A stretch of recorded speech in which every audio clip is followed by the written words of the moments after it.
What's up, guys? It's Dan. So I owed you some guides for Darkest Dungeon. So I have a couple coming this week, and you'll see me probably put out one next week before I go on a trip. And I'll be out of town for a while for work, so I won't be able to upload videos at that time. But I promise they'll be coming. And I actually am almost done with the script for the top 10 tips part 2. Now that the game is, to my understanding, pretty much complete. So hopefully you guys are looking forward to those. I know I definitely owe you some stuff. So as we look at the next class we're going to go through we're going to go through the Shieldbreaker. So just to start and to be clear, I think the Shieldbreaker is probably... I think she's probably the most fun in my opinion. And she's either the top... She's in the top 2. Whether she's the best class in the game right now or the second best, obviously the Vestal is probably the most important. But as far as a more offensive character, I think she's probably the best. Not necessarily the best for any particular dungeon, but well-rounded and ability to excel in pretty much every area she goes into. I definitely think she's one. She is slightly better in the ruins, and as she has, some blight abilities. But as you look overall, especially when you look at Endless Mode, I think she's probably the best character for Endless Mode. And, you'll kind of see, I think, as we go through the description why. But I do think she's better than the Leper in Endless Mode.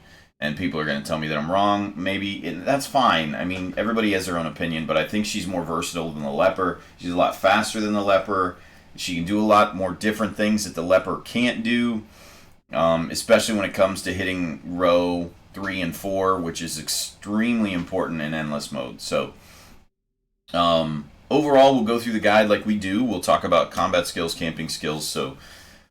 Let's get on with it. So as we look at Shieldbreaker as a whole and where she excels, she's very good at crit. She's one of the highest crit potential people in the game, right along the level of that with the Hellion. So as you look at her ability to help negate some of the stress that your party is facing is very vital. On top of that, she's very flexible. She can blight, she can have crit, she can hit all 4 rows with one AoE ability. She has the ability to block with her shield, which is very unique.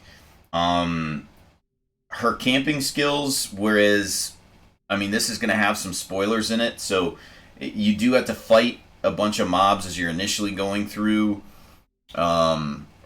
camping with her.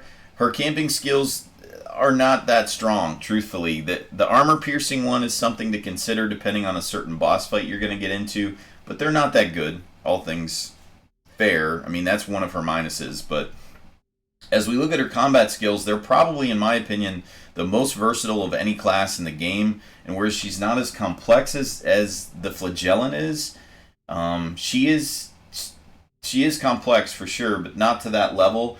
And almost everything she does is strong when it comes to these abilities. So we'll talk just about Pierce.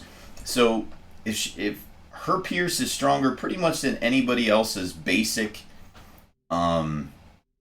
everybody almost has like the slash or the X button if you were to use a controller. The basic attack that almost everyone has, I think it's better than everyone else's in that not only does it pierce armor, it has a high crit mod, and she can hit all 4 rows. That's extremely strong. So just that alone is really, really good.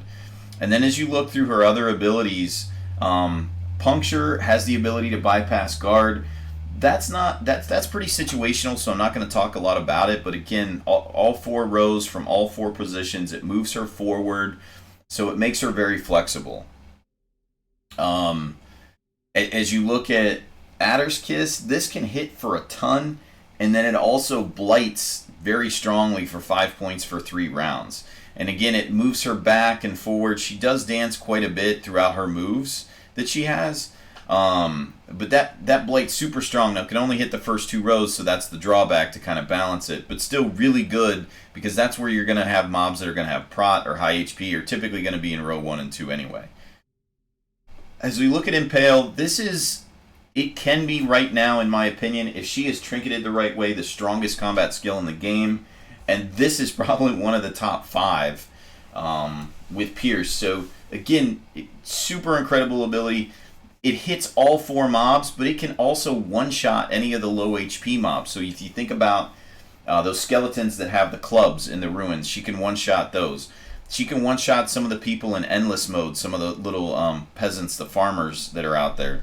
The crit mod isn't good, but if she's trinketed right, you can still manage to hit hard enough where you're knocking out people with 1 attack and you're still damaging 3 other rows, which is absolutely incredible. It's an amazing finisher in that she's able to, if you have 1 or 2 mobs that are low HP, she's absolutely going to finish them off, and then she's still going to damage 2 other rows. So that's part of why she's so valuable in endless mode, is since the mobs keep coming with varying levels of HP, it makes her even better, this ability even better, in my opinion. So Impale's super strong. Exposed and bypassing stealth I don't think is that good, in that I think you just avoid stealth as a whole and you finish them off when it comes to that. If you really want to get through somebody for stealth, you can, but I'm not going to.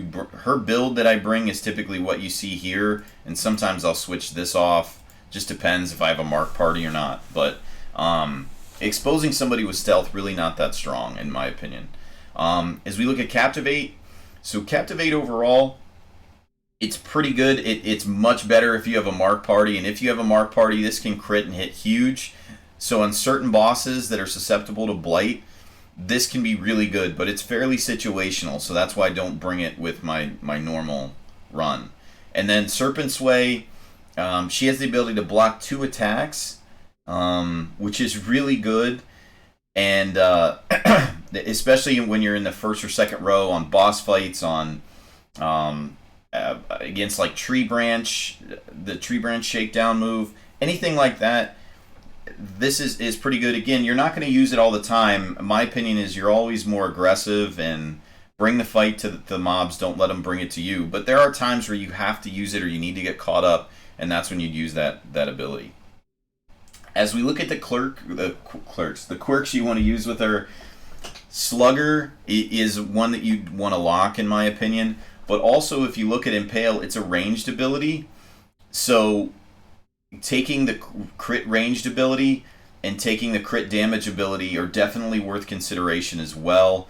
I'm primarily taking Slugger here based off of Pierce and Adder's Kiss, but really it's more for Pierce than anything. To finish off some of those mobs that have armor that can sit around forever and do more stress damage to you than they should. So that's why I took it. Tough is a decent one to take. Dodge is decent. The dodge and speed, the name escapes me. Hold on, I'll tell you. I think it's Luminous. Yeah, Luminous. Any of the crit abilities with her. I mean, she is so versatile that you could take a lot of different abilities with her. I would say Deadly's definitely worthwhile because it has general crit and her crit's already strong. Range crit, melee crit, Slugger, range damage, Luminous. I don't know that I'd take Evasive, but maybe. I mean, she has so many different ways that she can be strong. Don't be afraid to take any of those.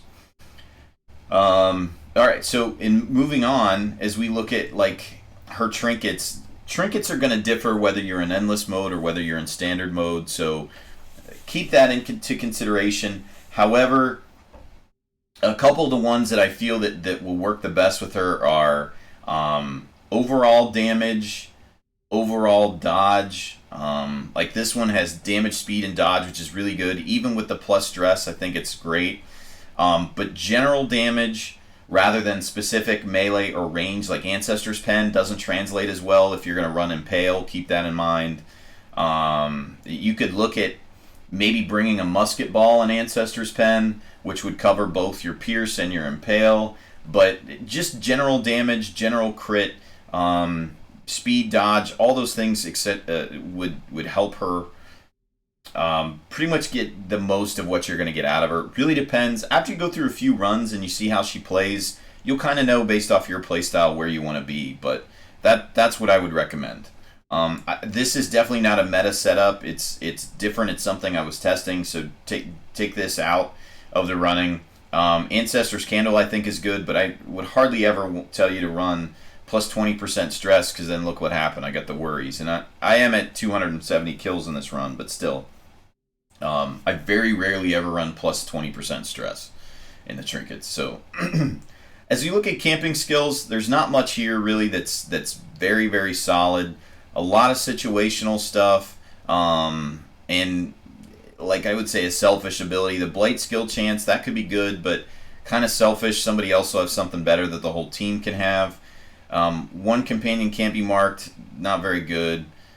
Snakeskin, only for yourself. It costs 3, 15 prot, 15 max HP. Not that good, even on a boss fight. Not great.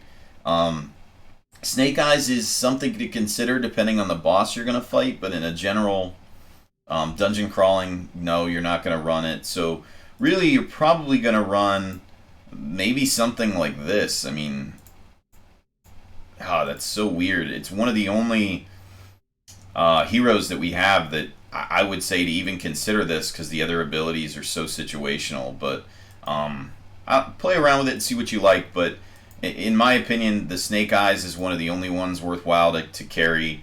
And then, you could get the Blight skill chance depending on the boss you're running into. Snakeskin maybe, but they're so situational. I don't know that I'd even consider it. So as we look at diseases and where you want to be with diseases, so the worries is absolutely terrible. It's one I got today, or a couple days ago when I was doing the dungeon run. Stuff to consider could be rabies and the fits if you need speed, or if you need an overall damage increase. She doesn't suffer as much from accuracy penalties like some others, so she can probably get away with rabies, but you'd probably want to trinket around it just to stay, make sure that she stays over a certain point so she isn't missing too often.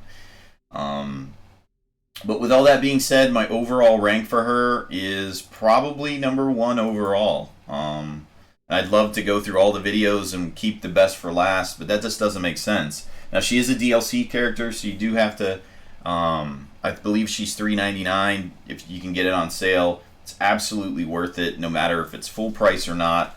And I don't want to say she's pay to win, but she, in my opinion, is probably the best overall hero offensively. Obviously, the Vestal we talked about is the most important, but if you play with her, once you unlock her, I think you'll probably agree that she's extremely versatile and strong.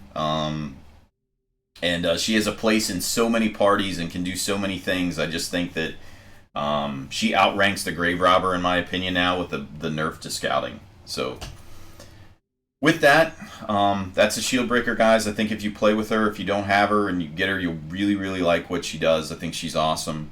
So with that, I will see you all in the next video. Thanks very much for watching. Thanks for your patience. See you in the next one.